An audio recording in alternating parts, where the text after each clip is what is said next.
নমস্কাৰ সকলোকে পুনৰ স্বাগতম জনাইছো আমাৰ অন্য এটা জব ইনফৰমেটিভ ভিডিঅ'লৈ। আজিৰ ভিডিঅ'টোত আপোনালোকৰ বাবে দুটাকৈ বিভাগত পদ মুকলি হৈছে তাৰ এটা নটিফিকেশ্যন লৈ আহিছো। যদি আপোনালোক ইন্টাৰেষ্টেড আৰু এলিজিবল হয় সকলোৱে এপ্লাই কৰি ল'ব পাৰিব। ইয়াতে আপোনালোকৰ বহুখিনি পদ আপোনালোকে দেখিবলৈ পাব। বিভিন্ন ধৰণৰ পদ আপোনালোকৰ ইয়াতে মুকলি হৈছে আৰু বিভিন্ন ধৰণৰ পদৰ বাবে বিভিন্ন ধৰণৰ কোৱালিফিকেশ্যন বিচাৰিছে।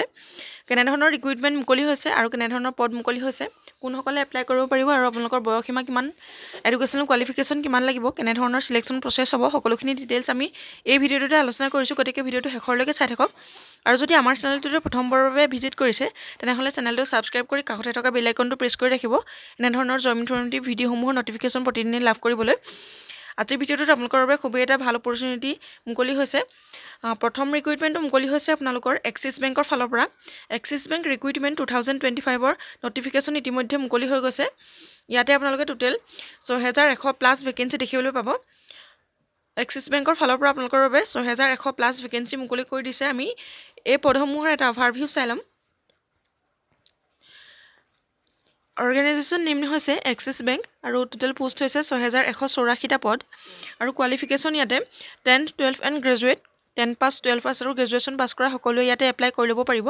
আৰু চিলেকশ্যন প্ৰচেছটো হ'ব interview and document verification. Interview আৰু ডকুমেণ্ট ভেৰিফিকেশ্যনৰ যোগেদি আপোনালোকৰ চিলেকশ্যন প্ৰচেছটো হ'ব ইয়াতে। অনলাইন এপ্লাই ডেট দিয়া হৈছে 4th November 2025।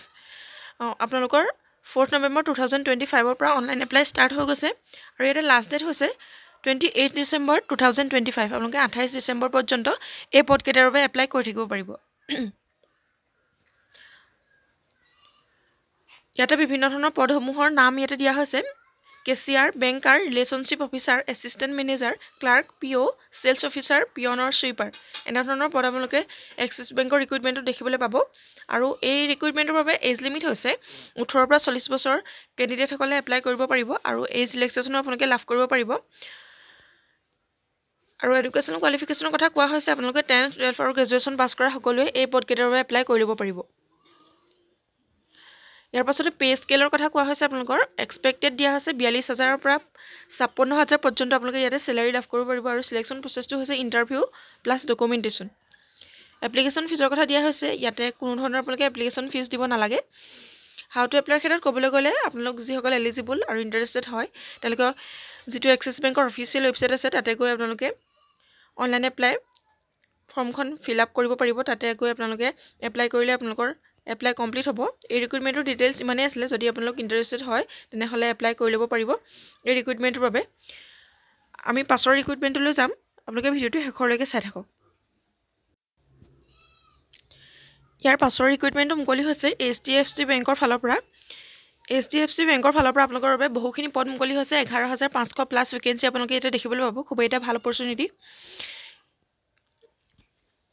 এই HDFC বেংকৰ ৰিক্ৰুইটমেণ্টৰ বিষয়ে আমি এটা অভাৰভিউ চাই ল'ম। তাতে আপোনালোকে সকলোখিনি ডিটেইলছ লাভ কৰিব পাৰিব। অৰ্গেনাইজেশ্যন নেম হৈছে HDFC বেংক আৰু পোষ্ট হৈছে টোটেল 11,500+। কোৱালিফিকেশ্যন ইয়াতে 10th 12th গ্ৰেজুৱেট ইয়াতো বিচাৰিছে। আপোনালোকে 10 পাছ 12 পাছ আৰু গ্ৰেজুৱেশ্যন পাছ কৰা সকলোৱে এই পদকেইটাৰ বাবে এপ্লাই কৰিব পাৰিব। আৰু চিলেকশ্যন প্ৰচেছটো হ'ব interview and document verification. Online apply date দিয়া হৈছে 20 অক্টোবৰ 2025ৰ পৰা অনলাইন এপ্লাই ষ্টাৰ্ট হৈ গৈছে আৰু 28 নৱেম্বৰ 2025ৰ ভিতৰত আপোনালোকে এই পদকেইটাৰ বাবে এপ্লাই কৰি ল'ব পাৰিব। বিভিন্ন ধৰণৰ পদ যিহেতু মুকলি হৈছে ইয়াতে বিভিন্ন ধৰণৰ পদৰ নামসমূহ দিয়া হৈছে: administration, analytics, assistant manager, branch manager, business development, clerk, collection officer, customer relationship manager, finance manager, accountant, PO, IT manager, head of operation manager, এনেধৰণৰ আপোনালোকে বিভিন্ন ধৰণৰ পদ ইয়াতে দেখিবলৈ পাব। আৰু এলিজিবিলিটি ক্ৰাইটেৰিয়াৰ ক্ষেত্ৰত আপোনালোকৰ এজ লিমিট হ'ব ইয়াতে 18ৰ পৰা 40 বছৰ কেণ্ডিডেটসকলে এপ্লাই কৰিব পাৰিব। আৰু আপোনালোকৰ ইয়াতে এজ ৰিলেক্সেশ্যন লাভ কৰিব পাৰিব। যিসকল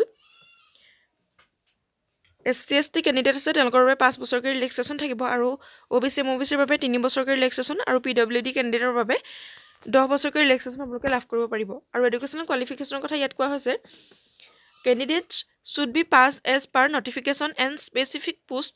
Candidate minimum pass 10th 12th and graduate as per post or equivalent examination from a board or university recognized by central or state government. আপোনালোকে 10th 12th আৰু গ্ৰেজুৱেশ্যন পাছ কৰা সকলোৱে এই পদকেইটাৰ বাবে এলিজিবল হ'ব আৰু এপ্লাই কৰি ল'ব পাৰিব।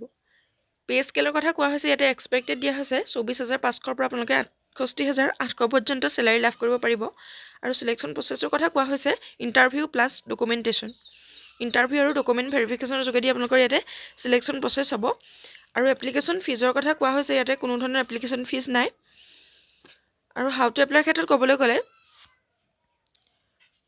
অনলাইন যোগেৰে যিহেতু এপ্লাই কৰিব লাগিব সেইবাবে আপোনালোকে এলিজিবল আৰু ইণ্টাৰেষ্টেড কেণ্ডিডেটসকলে অফিচিয়েল ৱেবছাইটটো ভিজিট কৰিব পাৰে তাতে গৈ আপোনালোকে নিজেও এপ্লাই কৰি ল'ব পাৰিব ইমানখিনি আছিলে ডিটেইলছ যদি ভিডিঅ'টো ভাল লাগে এটা লাইক কৰিবলৈ নাপাহৰিব আৰু চেনেলটোলৈ প্ৰথমবাৰৰ বাবে অহাসকলে চেনেলটো ছাবস্ক্ৰাইব কৰি ৰাখিব এনেধৰণৰ ইনফৰ্মেটিভ ভিডিঅ'সমূহ নটিফিকেশ্যন প্ৰতিদিনে পাই থাকিবৰ বাবে ভিডিঅ'টো শেষলৈকে চাই থকাৰ বাবে বহুত বহুত ধন্যবাদ